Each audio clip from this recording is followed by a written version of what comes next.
Mes bien-aimés dans le Seigneur, soyez bénis. Alors aujourd'hui, nous allons partager la parole de vie dans Luc chapitre 8. Alors là, je vous retrouve dans une minute pour le début. À tout bientôt.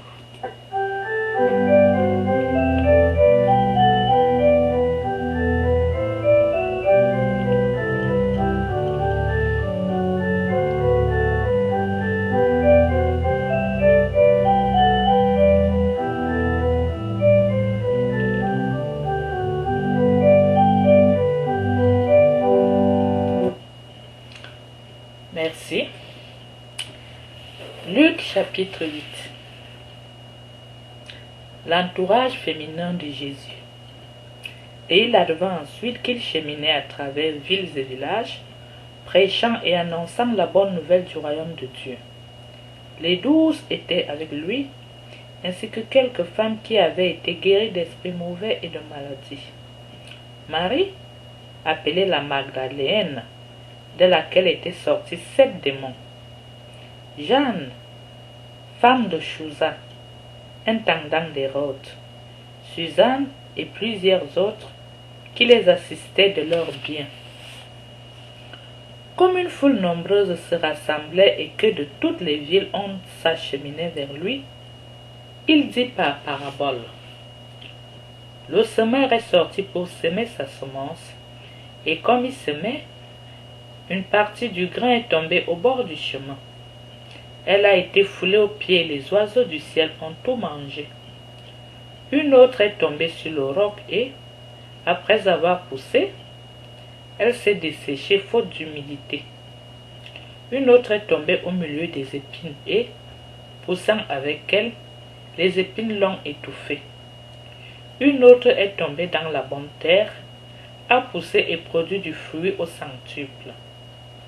Et, se disant, il s'écriait, « Entende, qui a des oreilles pour entendre ?» Ses disciples lui demandaient ce que pouvait bien signifier cette parabole. Il dit, « À vous, il a été donné de connaître les mystères du royaume de Dieu. Mais pour les autres, c'est en parabole, afin qu'ils voient sans voir, et entendent sans comprendre. » Voici donc ce que signifie la parabole. La semence, c'est la parole de Dieu. Ceux qui sont au bord du chemin sont ceux qui ont entendu. Puis vient le diable qui enlève la parole de leur cœur, de peur qu'ils ne croient et soient sauvés. Ceux qui sont sur le roc sont ceux qui accueillent la parole avec joie quand ils l'ont entendue. Mais ceux-là n'ont pas de racines. Ils ne croient que pour un moment, et au moment de l'épreuve, ils font défection. Ce qui est tombé dans les épines, ce sont ceux qui ont entendu, mais en cours de route les soucis, la richesse et les plaisirs de la vie les étouffent, et ils n'arrivent pas à maturité. Et ce qui est dans la bonne terre, ce sont ceux qui, ayant entendu la parole avec un cœur noble et généreux, la retiennent et portent du fruit par leur constance. Personne, après avoir allumé une lampe, ne la recouvre d'un vase ou ne la met sous un lit. On la met au contraire sur un lampadaire pour que ceux qui pénètrent voient la lumière. Car rien n'est caché qui ne deviendra manifeste. Rien non plus n'est secret qui ne doive être connu et venir au grand jour. Prenez donc garde à la manière dont vous écoutez. Car celui qui a, on lui donnera. Et celui qui n'a pas, même ce qu'il croit avoir lui sera enlevé. Sa mère et ses frères vinrent alors le trouver, mais ils ne pouvaient l'aborder à cause de la foule. On l'en informa. Ta mère et tes frères se tiennent dehors et veulent te voir. Mais il leur répondit, ma mère et mes frères, ce sont ceux qui écoutent la parole de Dieu et la mettent en pratique. Or, il advint un jour qu'il monta en barque ainsi que ses disciples, et il leur dit, passant sur l'autre rive du lac, et il gagnait le large. Tandis qu'il naviguait, il s'endormit, et une bourrasque s'abattit sur le lac. Il faisait eau et se trouvait en danger.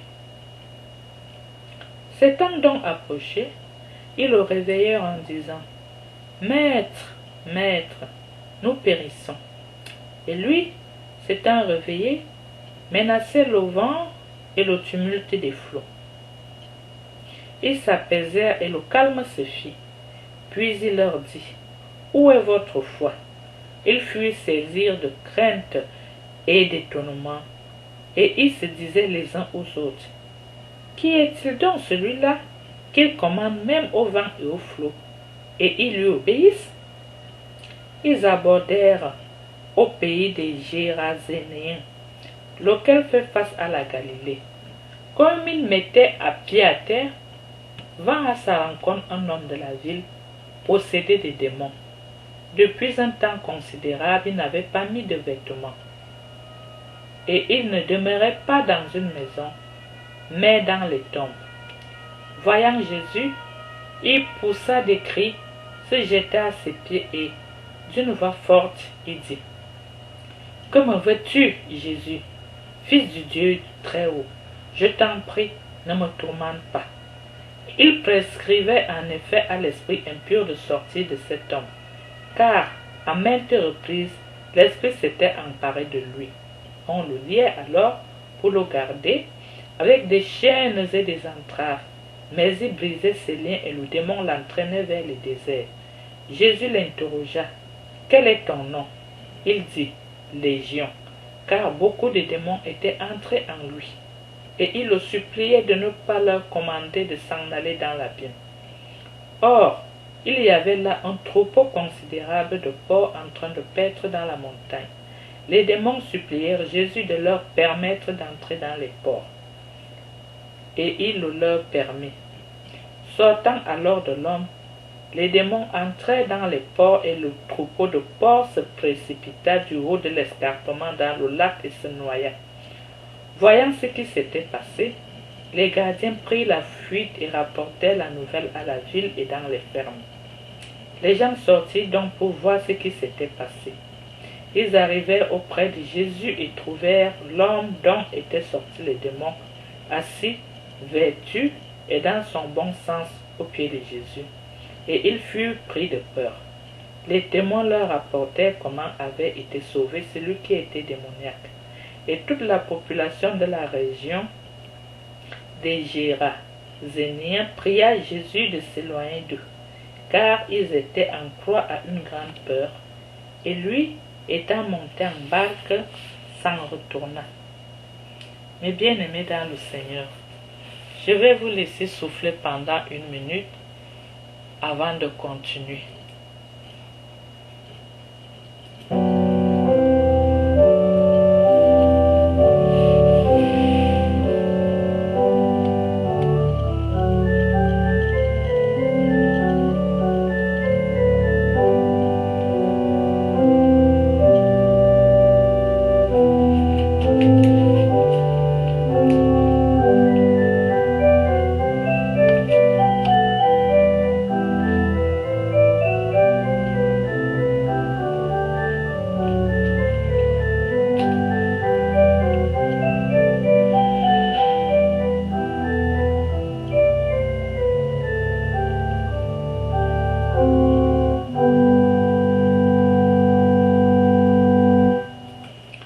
Merci pour votre patience. Là, on continue.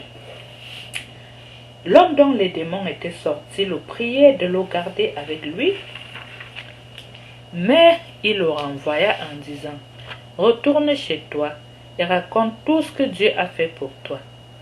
Il s'en alla donc, proclamant par la ville entière tout ce que Jésus avait fait pour lui. À son retour, Jésus fut accueilli par la foule, car tous étaient à l'attente. Et voici qu'arriva un homme du nom de Jaïr, qui était chef de la synagogue. Tombant aux pieds de Jésus, il le priait de venir chez lui, parce qu'il avait une fille unique, âgée d'environ 12 ans, qui se mourait. Et comme il s'y rendait, les foules le serraient à l'étouffer. Or, une femme, atteinte d'un flux de sang depuis 12 années, et que nul n'avait pu guérir, s'approcha par derrière et toucha la frange de son manteau. Et à l'instant même son flux de sang s'arrêta. Mais Jésus dit, « Qui est-ce qui m'a touché ?» Comme tous s'en défendaient, Pierre dit, « Maître, ce sont les foules qui te serrent et te pressent. » Mais Jésus dit, « Quelqu'un m'a touché, car j'ai senti qu'une force était sortie de moi. » Se voyant alors découverte, la femme vint toute tremblante et, se jetant à ses pieds, raconta devant tout le peuple pour quel motif elle l'avait touché et comment elle avait été guérie à l'instant même. Et il lui dit, « Ma fille, ta foi t'a sauvée, va en paix. » Tandis qu'il parlait encore, arrive de chez le chef de synagogue quelqu'un qui dit, « Ta fille est morte à présent, ne dérange plus le maître. » Mais Jésus, qui avait entendu, lui répondit, « Sois sans crainte, crois seulement, elle sera sauvée. » Arrivé à la maison, il ne laissa personne entrer avec lui, si ce n'est Pierre, Jean et Jacques, ainsi que le père et la mère de l'enfant. Tous pleuraient et se frappaient la poitrine à cause d'elle. Mais il dit, « Ne pleurez pas, elle n'est pas morte, mais elle dort. » Et il se moquait de lui, sachant bien qu'elle était morte. Mais lui, prenant sa main, l'appela en disant, « Enfant, lève-toi. » Son esprit revint, et elle se leva à l'instant même, et il ordonna de lui donner à manger. Ses parents furent saisis de stupeur, mais il leur prescrivit de ne dire à personne ce qui s'était passé. Mes bien-aimés dans le Seigneur, n'est-ce pas une très bonne nouvelle? Vous voyez que nous sommes des enfants gâtés parce que notre Seigneur a tout et il peut tout. Donc nous avons tout. Je vous remercie de tout cœur d'avoir accepté de partager cette parole de vie avec nous. Nous nous retrouverons au partage suivant.